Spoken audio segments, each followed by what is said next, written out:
In the middle of class, my teacher slipped a folded note onto my desk. I opened it with shaky hands, and it said only 6 words: "Leave through the back door now." My heart jumped into my throat. I didn't know why, but I trusted her and walked out. Minutes later, the principal entered with 2 police officers, and the entire classroom erupted into chaos. Before I share what really happened that day, make sure to subscribe to the channel and comment where you're watching from. This is a story you won't forget. My name is Liana, and at the time I was 16 years old, sitting in my English class on what I thought was going to be an ordinary Thursday morning. I wasn't the kind of student who wanted attention. I usually sat in the second row, kept my head down, and focused on my notes. School wasn't perfect, but I always felt like Ms. Avery's classroom was a safe place. She was one of the few teachers who treated me with kindness, who noticed when something was wrong, even if I didn't say a word. That morning, I had woken up feeling restless. At home, things were heavy.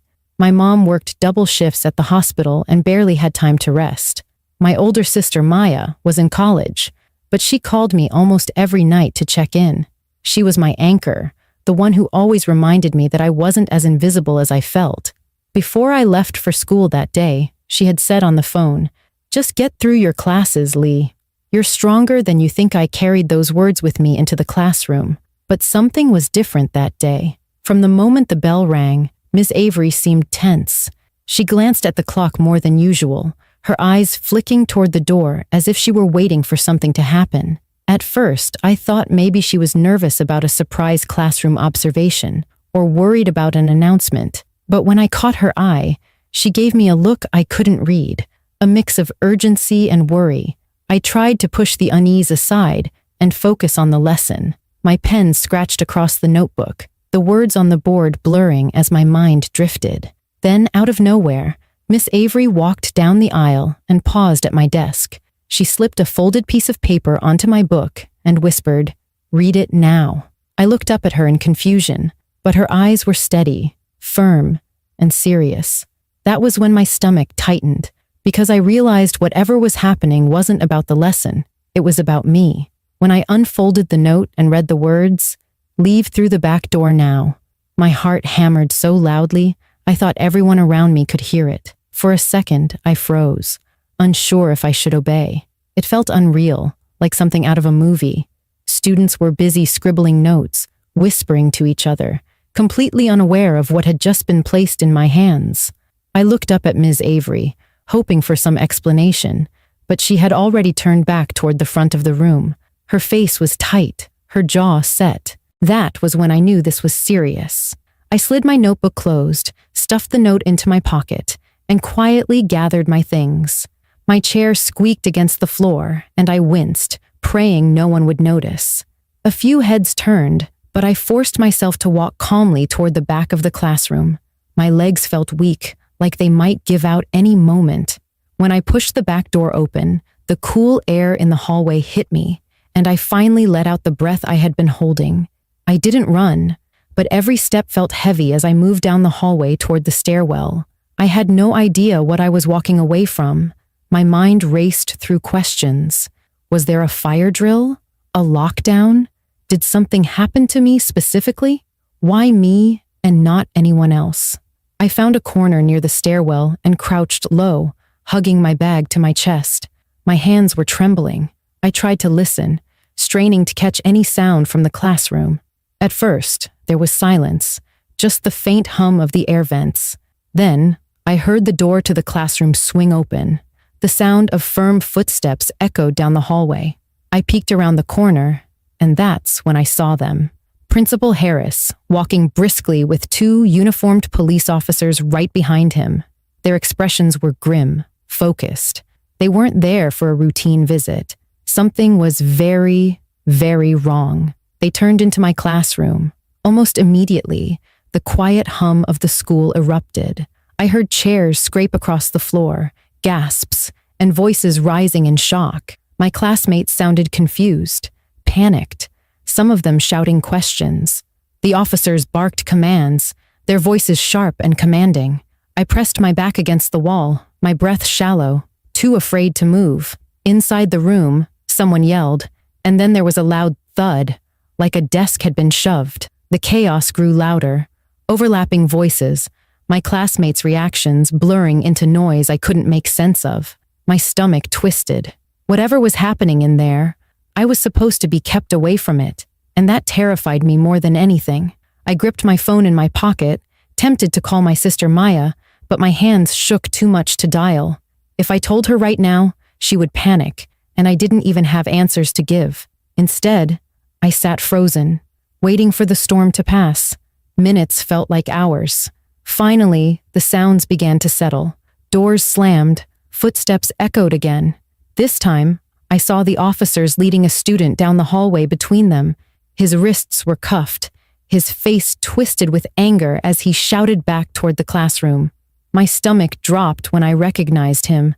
It was Jason, a boy from my grade who had made my life miserable since freshman year. He had teased me, spread rumors, and cornered me in the halls more times than I wanted to remember. I had always thought of him as just another bully, mean but harmless. Seeing him in handcuffs with the police at his side shattered that illusion in an instant. I ducked back, into the shadows before anyone could notice me, but my mind raced. Why was Jason being arrested? Why had Ms. Avery specifically told me to leave before it happened? Did she know he would lash out at me? The officers marched Jason down the hallway, his shouts growing fainter until they disappeared around the corner. My classmates spilled into the hallway moments later, buzzing with confusion and excitement, their voices overlapping in a wave of gossip. Did you see that? They just took Jason away. Why were the cops here? Nobody seemed to have answers, only questions. I stayed hidden until the crowd thinned. My heart was still racing and my head felt light, like I was floating outside of myself. I knew one thing for sure. Ms. Avery hadn't acted randomly. She had saved me from being in that classroom when Jason was taken away. And the way he had shouted and struggled told me that if I had been there, his anger might have turned on me. Fear and confusion tangled inside me. I wanted to run home, to call Maya, to let her comfort me, but I also knew I couldn't avoid this. Whatever was going on, it was connected to me. That note wasn't a coincidence. Ms. Avery had protected me from something I didn't yet understand. As the hallway quieted again, I pressed my hand over my chest, trying to calm the wild rhythm of my heartbeat. I whispered to myself, "Why me? What did he do?" But deep down, I already sensed the answer. Jason's arrest wasn't just about him. Somehow, it had everything to do with me. When the last echoes of chaos faded down the hallway, I slipped out of my hiding spot, my knees weak and my palms clammy. I felt like I had just watched my entire world tilt sideways. Jason, the boy who had made me feel small and powerless for years, had been dragged out of class in handcuffs. I should have felt relief, maybe even a grim satisfaction. Instead, I was trembling. My teacher had warned me to leave before it happened, as if she knew something I didn't. I needed answers, and I knew only one person could give them. I clutched my backpack straps tightly and walked quickly through the halls, hoping no one would stop me. My classmates were still buzzing with gossip, some pulling out their phones, others whispering loudly about Jason's arrest. I kept my head down, slipping past them until I reached the teacher's offices. And there she was, Miss Avery, standing near the door, speaking in hushed tones with another staff member. She spotted me instantly, and her face tightened with worry. "Liana," she said softly, motioning me over. "I told you to go home." My voice cracked. "Why? What was happening? Why did you want me out of the classroom?" She glanced around nervously, as if making sure no one else was listening. Then she lowered her voice. "It wasn't safe for you to be in there. I can't tell you everything right now, but you have to trust me. Jason was dangerous.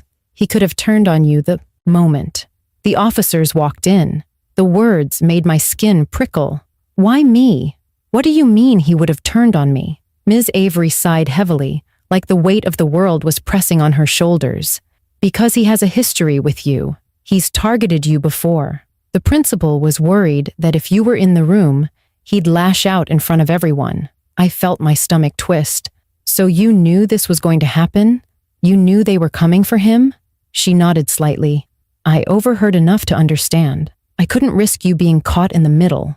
That's why I gave you the note." Her words sank into me like ice. All this time, I thought Jason's bullying was just mean jokes, nasty comments, and intimidation. I never imagined it was serious enough for police involvement. And the idea that Ms. Avery had singled me out to protect me because she believed I was in danger made me realize how close I had been to something worse than embarrassment or rumors. I wanted to ask more, to demand every detail, but Ms. Avery pressed a gentle hand on my shoulder. "Go home, Liana. Talk to your family. You don't need to be here right now." The softness in her voice scared me more than if she had yelled. I nodded numbly, then left the school grounds, my feet carrying me automatically toward home. The moment I walked through the door, Maya was waiting. She must have sensed something was wrong because she immediately asked, "What happened? You sound shaken." I dropped my bag and sat at the kitchen table, my hands trembling. Jason got arrested. In class. The police came in, and Ms. Avery made me leave before it happened. Maya's eyes widened. Arrested? What for? I shook my head. I don't know. No one's saying anything, but Ms. Avery told me it wasn't safe for me to be in there. She said he might have lashed out at me. Maya's protective side flared instantly. "That boy has been tormenting you for years. If the police took him away, it must be serious. Did you tell Mom?" "No," I admitted. "She's at work. I don't want to worry her until I know what's going on." Maya sat across from me, leaning forward. "Then we'll figure it out together. But you can't ignore this, Lee. If Ms. Avery thought you were in danger, you probably were. We need to find out the truth." Her determination gave me a little strength. I nodded. I want answers too. I can't stop thinking about why she warned me. What did Jason do? Why did the police come today of all days? We sat in silence for a moment, the hum of the refrigerator filling the space. Finally, Maya spoke again. "You should go back tomorrow. Ask the right questions. Talk to Miss Avery again. If there's something bigger going on, you deserve to know." The thought of walking back into school the next day made my stomach turn. But she was right. I couldn't hide from this. I couldn't pretend it was just a bad day that would. Past something had happened that involved me directly, and pretending otherwise would only leave me vulnerable. That night, as I lay in bed staring at the ceiling, I replayed the events over and over. The way Ms. Avery's face tightened as she slipped me the note. The look on Jason's face as the police dragged him out. The noise of my classmates as the room erupted in shock. None of it made sense, but one thing was clear. Ms. Avery had risked her job to protect me, and I wasn't going to let that go without finding out why. By morning, my fear had shifted into resolve. I was done being scared of shadows. I was going to face this head on, and whatever truth was waiting, I needed to be ready for it. The next morning, walking into school felt like stepping into a storm I wasn't ready for. Everyone was buzzing with rumors about Jason's arrest. Some students whispered in corners, their voices full of shock and excitement.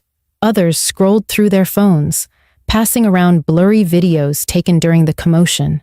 My stomach turned every time I caught a glimpse of Jason's angry face on their screens. Nobody seemed to know the full story, but one thing was clear. Yesterday had changed everything. I tried to ignore the stares as I walked down the hallway. My heart pounded against my chest. I wasn't even sure if I wanted answers, but I knew I needed them. Ms. Avery was in her classroom, organizing papers at her desk. When she looked up and saw me, her expression softened, but her eyes still carried the weight of something heavy. "Liana," she said quietly. "Come in." Close the door, I obeyed, sliding into the front row seat. My hands clenched together tightly. "Please," I whispered. "I need to know the truth. Why did you warn me? Why me?" She hesitated, her eyes darting to the door as if making sure we were alone. Finally, she leaned forward, her voice low but steady. Because Jason wasn't just a bully. He crossed a line, and the police had been gathering evidence for weeks. Yesterday was the day they came for him, and I knew if you were in that room, he would have exploded at you. My chest tightened. Exploded at me? But why? What did he do? Ms. Avery's eyes were full of concern. Jason had been caught sending threatening messages online, not just to random students, specifically about you. They found posts and private messages where he talked about hurting you. The principal didn't tell the class because it was part of an investigation, but I couldn't let you sit there while they walked in to arrest him. I couldn't risk what he might do if he saw you in that moment. Her words hit me like a physical blow. My ears rang and my vision blurred as I tried to process it. All the times Jason had teased me, shoved me in the hall, whispered cruel things. It had always felt like cruel high school behavior, annoying, hurtful, but this was more than that. He had been serious. He had been planning something. I didn't know, I said weakly, my voice breaking. I thought he just hated me for no reason. Ms. Avery shook her head. No, Liana. It went beyond hate. He was obsessed with controlling you, humiliating you, making you feel powerless. And when you didn't break, when you kept showing up anyway, he grew angrier. That's why the police got involved. Tears stung my eyes. Suddenly, all those little moments, his mocking laugh in the hall, the way he sometimes followed me after school, the cruel notes left in my locker, took on a new, darker meaning. He hadn't just been playing around. He had been building towards something dangerous. Why didn't anyone tell me? I asked, my voice trembling. Because the investigation had to stay quiet, Ms. Avery explained gently. The police needed to catch him in the act, but I couldn't let you sit there, unaware of the risk. So I wrote that note. I knew you'd trust me enough to leave trust. That single word made my throat tighten. She had put everything on the line for me, trusting I would listen without question. And because of that, I was safe. At that moment, the door opened, and Principal Harris stepped in. His stern expression softened when he saw me. Liana, I know you've been through a lot these past 2 days. I want you to hear it directly from me. Jason was arrested because he posed a real threat. We found evidence not only of his bullying, but of planned violence. You were his main target. If Ms. Avery hadn't acted the way she did, yesterday could have ended very differently. My knees felt weak, and I gripped the edge of the desk for balance. So, I really was in danger. Yes, the principal confirmed, his tone unusually gentle. But you're safe now. He won't be coming back here. The relief that washed over me was overwhelming. My chest rose and fell with shaky breaths, and I felt tears spill down my cheeks. Ms. Avery stood and placed a hand on my shoulder. You don't have to carry this fear anymore. You were brave, and you listened. That made all the difference. For the first time, I truly understood the weight of what had happened. It wasn't just about a teacher's note or a classroom disruption. It was about a life that could have spiraled into tragedy. Ms. Avery's quick action had protected me, and the police had finally stopped someone who had been hurting me for far too long. When I walked out of that room, the hallway felt different. The whispers and stares no longer pierced me. I wasn't just the quiet girl who had been bullied. I was the girl who had survived something darker than anyone around me knew. And while part of me still felt scared, another part finally felt free. The hours and days after Jason's arrest felt surreal. The school was buzzing with rumors, but I moved through the halls as if I were in a fog. Everyone wanted to know what had happened, but no one knew the full truth. Some kids whispered that he had been caught cheating. Others claimed he brought something dangerous to school, and a few said he was in a fight with the wrong person. Nobody guessed the reality, that his anger, his cruelty, and his obsession had all been focused on me. And I didn't correct them. Not yet. At home, Maya became my anchor. She sat with me at the kitchen table night after night, listening as I tried to piece together everything Ms. Avery and Principal Harris had told me. You didn't imagine it, she reminded me gently. Every time you felt unsafe, every time you told me he was crossing a line, you were right. You were in danger, and now you're free of him. Those words gave me comfort, but they also made me angry. For so long, I had convinced myself I was overreacting, that Jason's behavior was just high school cruelty. I blamed myself for being too sensitive, too quiet, too easy to pick on. Now I realized I had been minimizing something that was real, something dangerous. I promised myself I would never doubt my instincts like that again. School eventually settled into a strange calm. Jason's absence left a gap in the hallways, one that felt both unsettling and relieving. I no longer had to glance over my shoulder, bracing for his mocking laugh or cruel comments. For the first time in years, I could walk to class without fear twisting my stomach, but the shadow of what almost happened stayed with me. One afternoon, I found myself back in Miss Avery's classroom. The sunlight streamed across the desks, and for the first time, the room felt peaceful again. She was grading papers, but when she saw me at the door, she smiled warmly. "How are you holding up, Liana?" she asked. I walked in slowly, my voice soft but certain. "I just wanted to say thank you. For that note, for thinking of me when everything happened.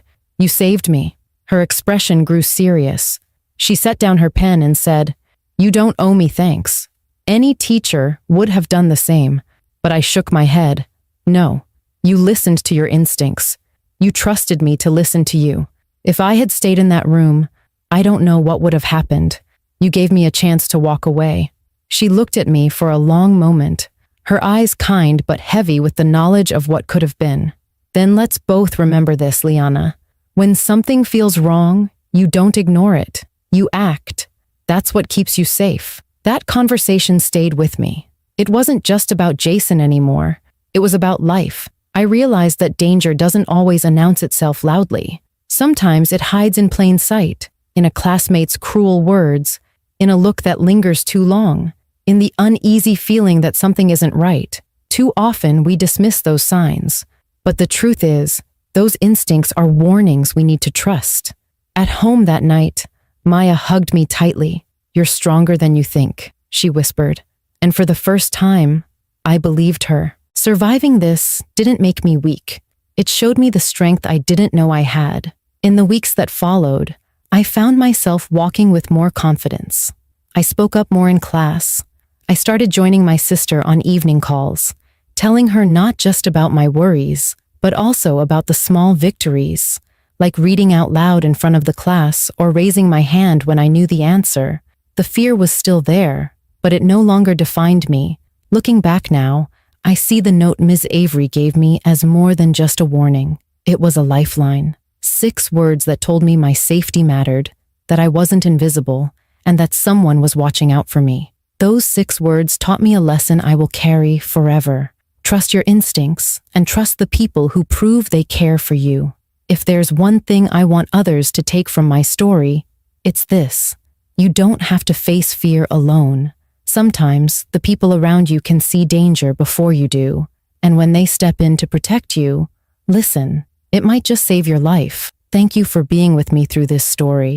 What would you have done if your teacher slipped you a note telling you to leave? Comment below where you're watching from, and don't forget to subscribe to the channel for more stories that will keep you thinking long after they're over.